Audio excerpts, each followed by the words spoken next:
அதிமுக ஆட்சி அமைப்பதற்கு திமுக வெளியிலிருந்து ஆதரவை கொடுக்கும். நீங்க 4 பேருமே இந்த டிஸ்கஷன்ஸ்ல ரொம்ப உள்ள இருந்தவங்க. இன்னும் 2 தேவை 118க்கு. அப்படியே இந்த பக்கம் ஆப்போசிட்ல பார்த்தாக்க 117 இருக்கு சேத்தா. எல்கே சுதீஷ் இந்த மாதிரி ஒரு யோசனையை சொன்னார்.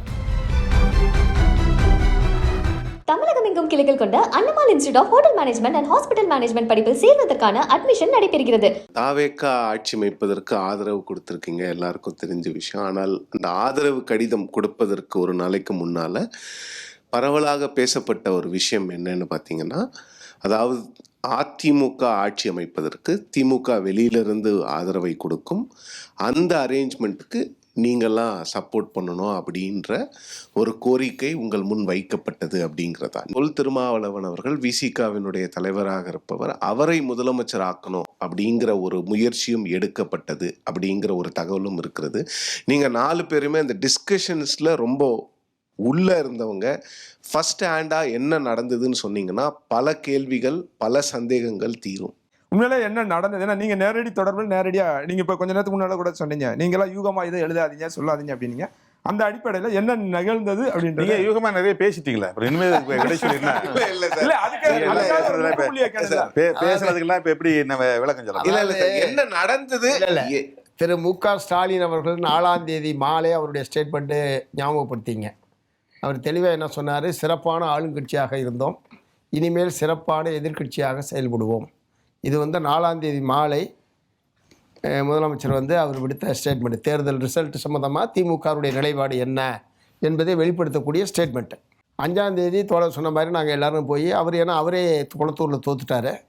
அது முற்றிலும் எதிர்பாராத ஒரு இது, எல்லாத்துக்குமே வருத்தமான ஒரு நிகழ்வு. ஏன்னா ஒரு 5 ஆண்டு காலம் முதலமைச்சராக இருந்தவர் இந்த தேர்தலில் அவரே தோற்கிறார் என்பது ஒரு வருத்தமான ஒரு விஷயமா இருந்தது. நாங்கள் எல்லாருமே சேர்ந்து போய் தான் அவரை பார்த்தோம். அப்போ இந்த மாதிரியான ஒரு யோசனையை சுதீஷ் எல்கே சுதீஷ் இந்த மாதிரி ஒரு யோசனையை சொன்னார். முதலமைச்சர் உடனடியாக ரியாக்ட் பண்ணால் அது எப்படி நடைமுறையில் சாத்தியம்? இந்த மாதிரி யோசனைகள் எப்படி இது பண்ண? நான் தான் எங்களுடைய நிலைப்பாடு என்ன என்பது நேற்று மாலை என்னுடைய ஸ்டேட்மெண்ட்டை நான் அறிவாலயத்தில் நம்ம அந்த ரூமில் சந்தித்தோம்ல, அவர் இருந்தார். அப்போ அவர் இருந்தார் அங்கே. நேற்றே உங்களுடைய நிலைப்பாடு என்னான்னு நான் சொல்லிட்டேன். அதனால் அந்த மாதிரிலாம் எப்படி உங்களால் யோசிக்க முடியுது அப்படின்னு தான் மிகச்சரியாக அவர் ரியாக்ட் பண்ணார். இது 5ஆம் தேதி. 7ஆம் தேதி தான் எங்களை கூப்பிட்டு இந்த யோசனையை அவங்க இப்படி ஒரு யோசனை வந்திருக்குன்றதை அவங்க தெரியப்படுத்துனாங்க. நாங்கள் 3 கட்சியிலேருந்துமே போயிருந்தோம். இந்த மாதிரி ஒரு யோசனை அவர்கள் தரப்பிலிருந்து தெரிவிக்கப்பட்டது. உடனே நாங்கள் ரியாக்ட் பண்ணோம். எல்லாருமே ஒரே மாதிரி தான் ரியாக்ட் பண்ணோம். அது எப்படி நடைமுறையில் சாத்தியம்? 50 ஆண்டு காலம் எதிரும் புதிருமா இருந்தீங்க, எலியும் பூனையும் இருந்துட்டு திடீர்னு இப்படி ஒரு யோசனைனா தமிழ்நாட்டு மக்கள் எப்படி ஏற்றுக்கொள்வார்கள்? நாங்கள் ஏற்றுக்கிறோமா இல்லையான்றதை விட தமிழ்நாட்டு மக்களே ஏற்றுக்கொள்ள மாட்டார்கள். அதனால் அப்படி அது நடைமுறையில் சாத்தியமில்லாத ஒரு விஷயம் என்பதை சொன்னோம். அப்புறம் ரொம்ப நேரம் அதை ஒட்டி ஒரு உரையாடல் என்பது நடந்தது. கடைசியாக இது ஒரு மேஜரான பொலிட்டிக்கல் டிசிஷனாக நீங்கள் இந்த மாதிரியான ஒரு யோசனை சொல்லுகிற போது நாங்கள் கலந்து பேசாமல் இதை பற்றி எதுவுமே எங்கள் மட்டத்தில் மட்டும் நாங்கள் போயிருக்கிறவங்க மட்டும் நாங்கள் அதன் மீது எந்த விதமான இதையும் சொல்ல முடியாது. ஆகவே மறுநாள் தான் எங்களுடைய கமிட்டியெல்லாம், ஏன்னா 7ஆம் தேதி நடக்குது, 8ஆம் தேதி சிபிஎம்னுடைய மாநில குழு, சிபிஐயினுடைய மாநில குழு, 8ஆம் தேதி மாலை விசிகாவினுடைய உயர்நிலை குழு கூட்டம் எல்லாமே 8ஆம் தேதி இருந்தது.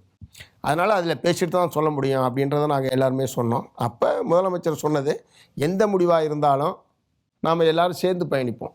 அவர் அது சொன்னார். கடைசியாக நாங்கள் எந்திக்கும் போது அதான் சொன்னார், நாம் எல்லோரும் சேர்ந்து இருக்கணும்ண்ணா, நீங்கள் எந்த முடிவு வேணாலும் எடுங்க, நம்ம எல்லோரும் சேர்ந்து இருக்கணும்.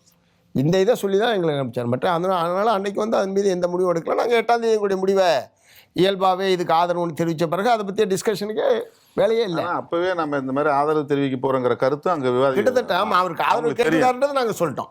இல்லை, அவங்க ஒரு கருத்தாக சொன்னாங்க, அது ஒரு ஒப்பீனியன், இந்த மாதிரி பேசப்படுது அப்படிங்கிற கருத்தாக சொன்னாங்க. நாம் சேர்ந்து செய்யலாமா, நம்ம சேர்ந்து ஆட்சி அமைக்கலாமா அப்படின்லாம் எங்களை கூட்டாக சேர்ந்துட்டு கேட்கல. நம்மளாம் சேர்ந்து பண்ணுவோம் வாங்க அப்படிங்கிற டிஸ்கஷன் வேறு. இப்போ கணக்கு பண்ணால் அவங்களுக்கு 116 வருது, இன்னும் 2 தேவை 118க்கு. அப்படியே இந்த பக்கம் ஆப்போசிட்டில் பார்த்தாக்க 117 இருக்குது சேத்தா.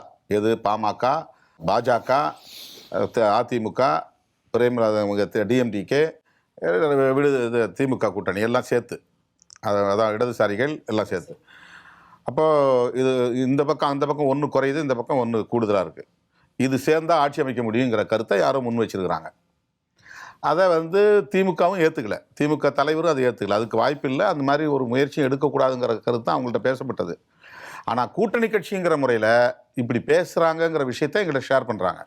நாம் சேர்ந்து பண்ணுவோம் வாங்க அப்படின்னு கூப்பிடல, நம்ம ஆட்சி அமைப்போம் வாங்கன்னு கூப்பிடல. இப்போ என்ன எங்களை பொறுத்தவரையிலும் பாமக இருக்கிறத நாங்கள் இருக்க மாட்டோங்கிறத ஏற்கனவே சொல்லியிருக்கிறோம். அன்னைக்கும் தோழர் சொன்னார், அன்னைக்கும் சொல்லிட்டாரு. அந்த மாதிரி இருக்குது. அப்போ இந்த கருத்தை என்னென்னா நாங்கள் இவங்களும் வந்து எதிர்ப்பு தெரிவிக்கிறாங்க. நானும் சொன்னேன், இதில் திமுக இந்த எதிர்காலமே கேள்விக்குறியாயிருக்கணும், இந்த மாதிரி பேசுகிறதே வெளியே போகக்கூடாது, இந்த மாதிரி பேசுகிறதே வெளியே போகக்கூடாது. இல்லை ஒரு கருத்தாக சொல்கிறோம், அவ்வளோதான். அதை வந்து ஃபோர்ஸ் பண்ணலை, இதை செஞ்சு ஆகணுங்கிற மாதிரியான ஒரு முயற்சி நாம் எடுப்போம், நீங்கள் கோஆப்ரேட் பண்ணுங்கள், நம்ம சேர்ந்து நிற்போம், அப்படிலாம் எதுவும் இல்லை. ஒரு ஒப்பீனியனாக சொன்னாங்க, நாங்கள் எங்களுடைய ஒப்பீனியன் சொல்லிட்டு வெளியே வந்துட்டோம். இதுதான் நடந்தது. தமிழகம் எங்கும் கிளைகள் கொண்ட Annamalai institute of hotel management and hospital management படிப்பில் சேர்வதற்கான அட்மிஷன் நடைபெறுகிறது.